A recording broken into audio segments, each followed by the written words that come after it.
Fahad Fazil break എടുത്ത് ഇൻഡസ്ട്രിയിലോട്ട് തിരിച്ചു വന്നതുപോലെ ബ്രേക്ക് എടുത്ത് പോയ മറ്റൊരാളെ കുറിച്ചിട്ടാണ് ഈ ഒരു video. So let's get started. Imran Khan ഒരു ലീഡ് ഹീറോ ഇൻട്രൊഡക്ഷൻ കൊടുത്ത സിനിമയായിരുന്നു അബ്ബാസ് ടയർവാല ഡയറക്റ്റ് ചെയ്ത ജാനേ തുയാ ജാനേന. AR റഹ്മാൻ്റെ മ്യൂസിക്, ഇമ്രാൻ ഖാൻ ജനീലിയ പേർ, ഒരു ക്യൂട്ട് ലവ് സ്റ്റോറി. അങ്ങനെ ഒരു ലീഡ് ഹീറോ രീതിയിലുള്ള ഡെബ്യൂ എന്ന നിലയിൽ ഇമ്രാൻ ഖാൻ്റെ അത്യാവശ്യം ചർച്ച ചെയ്യപ്പെടുന്നൊരു സിനിമയാണ് ഇത്. ഇമ്രാൻ ഖാൻ്റെ ഞാൻ കണ്ടിട്ടുള്ള സിനിമകളിൽ ഇഷ്ടമുള്ളൊരു സിനിമയും കൂടിയാണ് ജാനേ തുയാ ജാനേന. പ്ലോട്ടിൻ്റെ കാര്യത്തിൽ എനിക്ക് കുറച്ച് ഇൻട്രസ്റ്റിംഗ് ആയിട്ട് തോന്നിയൊരു പുനീത് മൽഹോത്ര സിനിമയാണ് I hate love stories. Bollywood romance സിനിമകളൊക്കെ ശോകമാണെന്ന് പറഞ്ഞു നടക്കുന്നൊരു പ്രൊട്ടാഗണിസ്റ്റ്. അതിൽ ഈ സിനിമയുടെ പ്രധാന ഉദ്ദേശം SRKയുടെ റൊമാൻസ് സിനിമകളെ കളിയാക്കുക എന്നതാണ് line. So it made sense. കുറേയൊക്കെ SRKയുടെ റൊമാൻറ്റിക് സിനിമകളിൽ സെയിം ക്ലൈമാക്സ് അല്ല വരാറുള്ളത്. വല്ലവനും ഉറപ്പിച്ചിട്ട് പെണ്ണിനെ പ്രേമിക്കുക, അവസാനം തട്ടിയെടുക്കുന്ന ഈ ലൈൻ. പക്ഷേ ഈ സിനിമ അവസാനിക്കുമ്പോൾ അതേ ക്ലൈമാക്സ് തന്നെ ഇതിൽ കൊടുത്തപ്പോൾ അത് ശരി, SRK സിനിമകളെ കളിയാക്കുന്ന നായകൻ അതന്നെ അവസാനം ചെയ്യുന്നു. അതുകൊണ്ട് എനിക്ക് ആ ഒരു ക്ലൈമാക്സ് ഇഷ്ടമായില്ല. പക്ഷേ ഈ സിനിമയിൽ ഉള്ള സോങ്സൊക്കെ ടോപ്പാണ്. അതുകൊണ്ട് ഈ സിനിമ ഇപ്പോഴും ഓർക്കാറുണ്ട്. വലിയ തിരക്കേടില്ലാത്തൊരു ഡാനിഷ് അസ്ലം ഫിലിമാണ് ബ്രേക്കബാത്ത്. ഒരു റിലേഷൻഷിപ്പിൽ നിന്ന് ബ്രേക്ക് എടുത്ത് പോകുന്ന രണ്ട് ക്യാരക്ടേഴ്സിൻ്റെ സ്റ്റോറിയാണ് ഈ സിനിമ പറയുന്നത്. ക്യാരക്ടർ എക്സ്പ്ലോറേഷനും ക്യാരക്ടേഴ്സിൻ്റെ കൺഫ്യൂഷൻ എന്താണെന്ന് മനസ്സിലാക്കുന്ന ആ ഒരു നെറേറ്റീവിൽ ഈ സിനിമ പോകുമ്പോൾ ആ ഒരു വൈബിൽ ഇങ്ങനെ കാണാവുന്നൊരു സിനിമയായിട്ടാണ് എനിക്കിത് തോന്നിയിട്ടുള്ളത്. ഇമ്രാൻ ഖാൻ ചെയ്ത സിനിമകളിൽ ഒരുപാട് ചിരിക്കാവുന്നൊരു ഫിലിമാണ് അഭിനയുടെയോടെ ഡയറക്ഷനിൽ വന്ന ഡൽഹി ബല്ലി. സംഭവം ഒരു അബദ്ധത്തിൽ നിന്ന് തുടങ്ങുന്നൊരു സിനാരിയോ വെച്ചിട്ടാണ് ഈ സിനിമ ഡെവലപ്പ് ആവുന്നത്.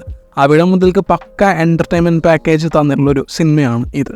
റോംകോം സിനിമകളും കൂടുതലും ചെയ്തിരുന്ന ഇമ്രാൻ ഖാൻ ഒരു ട്രാക്ക് മാറ്റി പൊടിച്ച് ചെയ്തൊരു സിനിമ ആയതുകൊണ്ട് അതിൻ്റെ ഒരു ഫസ്റ്റ്നസ് ഡൽഹി ബല്ലിക്ക് ഉണ്ടായിരുന്നു. മേൽപ്പറഞ്ഞ സിനിമകളുടെ അത്ര ഒന്നുമില്ലെങ്കിലും ചുമ്മാ വെറുതെ കാണാവുന്നൊരു സിനിമയായിട്ട് അലി അബ്ബാസ് ജഫറിൻ്റെ ഡയറക്ഷനിൽ വന്നിട്ടുള്ള മേരി ബ്രദർ കി ദുൽഹൻ എനിക്ക് തോന്നിയിട്ടുണ്ട്. റോംകോം തന്നെ, പക്ഷേ റൊമാൻസിനുപരി ഫണ്ണി എലമെൻറ്റിന് കൂടുതലും സ്പേസ് കൊടുക്കുമ്പോൾ പാസബിൾ എക്സ്പീരിയൻസ് മാത്രമേ ഈ സിനിമയിൽ എനിക്ക് തോന്നിയിട്ടുള്ളൂ. ഇമ്രാൻ ഖാൻ ചെയ്ത സിനിമകളിൽ ഇഷ്ടമുള്ള സിനിമകളൊക്കെ ഉണ്ടെങ്കിലും അതിലെനിക്ക് കൂടുതലും ഇമ്പോർട്ടൻ്റ് ആയൊരു സിനിമയാണ് ശകുൻ ബത്രയുടെ ഡയറക്ഷനിൽ വന്ന എക് മേ ഓർ എക്. ലൈഫിൽ സ്ട്രഗിൾ ചെയ്യുന്ന രണ്ട് ക്യാരക്ടേഴ്സ് അവരുടെ പ്രോബ്ലം കണ്ടെത്താനുള്ള ജേണിയൊക്കെയാണ് ഈ സിനിമ. ക്യാരക്ടേഴ്സിനെ ഡിഫൈൻ ചെയ്യുന്ന സമയത്ത് പെട്ടെന്ന് കണക്റ്റ് ആകാൻ പറ്റുന്ന ഒരു മാജിക് എനിക്ക് ഈ സിനിമയിൽ തോന്നിയിട്ടുണ്ട്. ആൻഡ് ഇമ്രാൻ ഖാൻ മുന്നേ ചെയ്തുള്ള റോംകോമൊക്കെ വെച്ചിട്ട് ഇതിനെ നോക്കുമ്പോഴത്തേക്കും ഈ റോംകോം ആ ഒരു പാറ്റേൺ അല്ല പിടിക്കുന്നത്. എന്ന് വെച്ച് കഴിഞ്ഞാൽ ബാക്കിയുള്ള സിനിമകളൊക്കെ ഒരു ലൈറ്റ് ഹാർട്ടഡ് അല്ലെങ്കിൽ ഫണ്ണി ടൈപ്പിൽ പോകുന്ന സിനിമകളാണ്. പക്ഷേ ഇത് കുറച്ചും കൂടിയും സീരിയസ് സബ്ജക്റ്റ് ചെയ്യുമ്പോൾ വളരെ ഡിഫറെൻ്റ് ആയൊരു സിനിമയായിട്ട് ഇത് മാറുന്നുണ്ട്. ഇമ്രാൻ ഖാൻ ശരിക്കും വീണുപോയൊരു മൊമെൻ്റ് ആയിരുന്നു ഇത്. മത്രു ki Bijli ka Mandola, once upon a time in Mumbai Dobara, Gori Tere Pyaar Mein, Katti Batti, അങ്ങനെ 4 സിനിമകൾ അടിവെച്ച് ബോക്സ് ഓഫീസ് ബൂം അടിക്കുന്നു. ആൻഡ് ആഫ്റ്റർ കട്ടി ബട്ടി ഇമ്രാൻ ഖാൻ ഒരു ഡിസിഷൻ എടുക്കുന്നു, ഞാൻ ഈ അഭിനയത്തിനോട്ട് ഇല്ല. അങ്ങനെ 2015 ഇൻഡസ്ട്രി വിട്ട് പോയ ഇമ്രാൻ ഖാൻ 2018 ഒരു ഷോർട്ട് ഫിലിം ഡയറക്റ്റ് ചെയ്ത് വാനിഷ് ആവുന്നു. സോഷ്യൽ മീഡിയയിലോ എൻ്റർടൈൻമെൻറ്റ് ന്യൂസിലോ എവിടെയും ഇദ്ദേഹത്തിൻ്റെ പ്രസൻസ് ഇല്ല. 5 വർഷം ഇൻ്റർനെറ്റ് ലോകത്ത് നിന്ന് തന്നെ ആളെ കാണാതായി. ഇമ്രാൻ ഖാൻ ബ്രേക്ക് എടുത്ത് പോകുന്ന ടൈമിൽ ഞാൻ അദ്ദേഹത്തിൻ്റെ കണ്ട സിനിമകൾക്ക് വെച്ചിട്ട് ഡൽഹി ബല്ലി മാത്രമാണ് എനിക്ക് അങ്ങനെ ഇഷ്ടമുള്ളൊരു സിനിമ. സോ എനിക്ക് അദ്ദേഹത്തിന് അങ്ങനെ മിസ് ചെയ്യുന്ന സംഭവമൊന്നും തോന്നിയിട്ടില്ല. പക്ഷെ മേൽപ്പറഞ്ഞ ബാക്കി സിനിമകളൊക്കെ കഴിഞ്ഞ 2 വർഷത്തിനുള്ളിൽ കണ്ടപ്പോൾ പിന്നെ എനിക്കും അദ്ദേഹത്തിനെ മിസ് ചെയ്യാനൊക്കെ തുടങ്ങി.